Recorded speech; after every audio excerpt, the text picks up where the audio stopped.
Hi everyone! So I am now going to do a teaching vlog about prescriptive grammar. Alright, so the question is, what is prescriptive grammar? Okay, so I am going to read this portion of article which is from Nordquist 2019. It is stated that prescriptive grammar is also called normative grammar. Unlike descriptive grammar, normative grammar refers to a set of rules governing how a language should or should not be used, rather than describing how a language is used. So this is according to Nordquist 2019. Okay, so there are concepts of prescriptive grammar. The basic grammar so these are I am going to give you some basic grammar rules, and the first basic grammar rules that we are going to take up is run-on sentences. So what does it mean? It means that it is sometimes called fuse sentences. Okay, so it has at least two independent clauses but not properly connected. So it has two independent clauses but not properly connected, nor divided into two independent clauses. Okay, but not properly connected, nor divided into sentences. This is from Capital Community College of Foundation. Let's proceed to comma splice. Okay, so we are going to use the comma splice only if a comma connects to independent clauses. So how to avoid it? Okay, so breaking the long sentence into two or more sentences. That's how we are going to avoid it. And another thing, adding a comma and coordinating conjunction between the two clauses. Okay, so let's proceed to sentence fragments. Alright, so sentence fragments are incomplete sentences. So these are the sentences that are not complete. Okay, so these are sentences that have been disconnected from the independent clause. For example, because no one believes in you, so it is hanging and it is not complete because it is disconnected from the independent clause. That's what we call sentence fragment. Okay, so how we are going to correct it? Okay, so removing the period that separates the fragment and the main clause. So we will be able to correct it by removing the period that separates the fragment and the main clause. Alright, and also adding other kinds of punctuations that may be needed for a newly created sentence. So we can also apply some punctuation marks that are needed in our sentences so that it won't be able to be like hanging or for us to correct it. And this next one is subject-verb agreement. And I know some of you are familiar about this subject, which is subject and verbs must agree with each other. That's what we call subject-verb agreement from the word agreement. And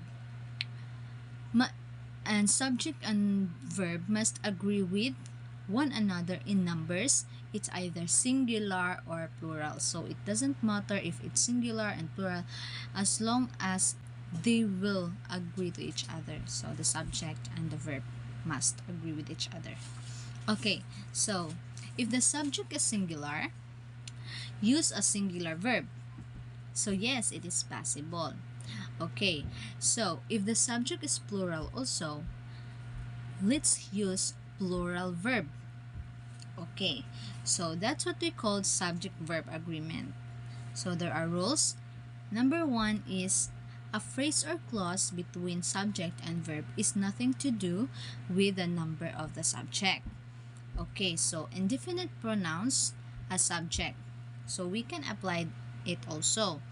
So for example, a singular indefinite pronoun subject must take singular form of verb. Okay, so for example, another, everybody, anybody, everyone, nothing. So that's indefinite pronouns as subject. So for example, everybody is in the class. So everybody is the subject. So anything, much, somebody, each, neither, someone, either. Those are indefinite pronoun. Okay, so and I am not going to discuss all about the subject verb agreement because we are going to take up some of the rules and it's quite long. So I'm just going to pick some important details about subject verb agreement, like number 3. So that was number 2, indefinite pronoun. So number 3 is compound subject joined by the conjunction and are always plural. And also number 4 is compound subjects joined by either of the conjunctions or nor. The verb agrees with the closest subject. Plural form of subject. So the plural form of subject but with a meaning must take a singular verb. Okay, so for example, news, missiles, moms, physics. Plural form subjects, singular or plural, meaning take a singular or plural verb depending on its use. So like for example, politics, economics. So that's the example of singular or plural verb. Okay, let's proceed. Okay, so let's proceed to pronoun antecedent agreement. Antecedent is derived from the word ante, which means before. And it is a word in which, and before, it is a word in which the pronoun stands. Thus, the pronoun must agree with its antecedent in number. So, usage pronoun antecedent agreement. There's a rules, a phrase or clauses between the subject and verb is nothing to do with number of the antecedent. Number 2, indefinite pronouns as antecedents, singular. Singular indefinite pronouns antecedents require singular reference. Okay, so plural indefinite pronouns antecedents plural pronoun referent. Plural pronoun reference, either singular or plural indefinite pronouns. So for example, accountable, use of singular referent pronoun. Countable, use of relevant pronoun. Okay, so let's proceed to plural and possessive. So Strauss 2020 explained that the addition of s at the end of a word is because of these two important reasons. Okay, so what are these important reasons too? Alright, so to make a word plural, do not use an apostrophe. You know what's apostrophe, right? Okay, so that's one of the reason, number 1 reason. Number 2 is to show possession, use apostrophe. Alright, so possessive pronouns do not have apostrophes. Examples, yours, no apostrophe. Hers, its, and ours, and theirs are possessive pronouns that do not have apostrophes. Okay, so the last one that we are going to take up is the capitalization rules by Strauss 2020. So this is very important for every, if you want to expand your knowledge, because if it happens that you have already more knowledge, it happens that the simple things you can forget about it. You will be able to forget about it. So these are the simple things that usually be mistaken. So which is the capitalization rules. Okay, so this is what are you going to do, and this is the right thing to do. So capitalize, number one, capitalize the first word of the sentences. So don't forget that we are going to capitalize the first letter of the sentence. So number second is be sure to capitalize proper names. Proper names or proper nouns. So what does it mean? So for example, me, I am Cherelle. So for example, I am going to say that Cherelle is eating ice cream. So the C must be capital. So since it is a noun, and the name of person, name of places, name of things, so that those are nouns. So we are going to, if we are going to make sentences, let's make sure that the pronoun and nouns are in capital letters. So those are the important things. Okay, so second is capitalize titles that precede a name and when used in direct address to a person, but do not capitalize it if it follows a name nor address to a person. Okay, but person.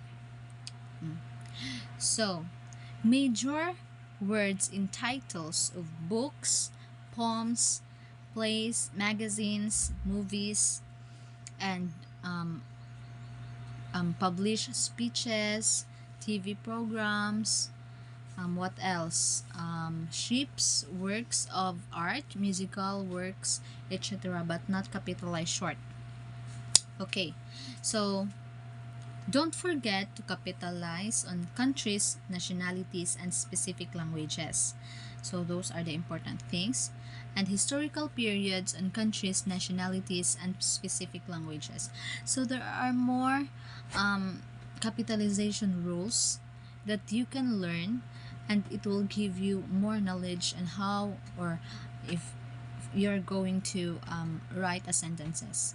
So it will, so that we will be able to be aware on how the sentence must be used, especially in making sentences. So those are some of the prescriptive rules that are very important, enable for us to aim the knowledge that we want to be. So in the future, if we are going to face someone which is, for example, we can be encounter a native speaker,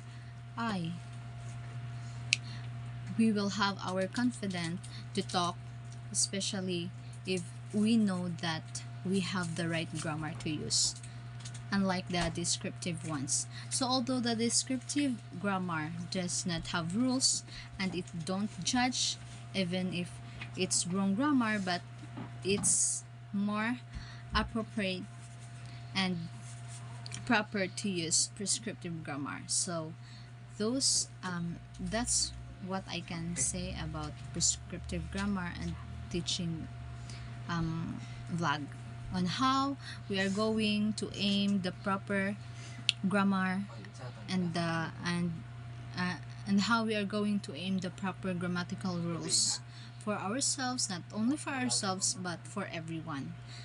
Thank you.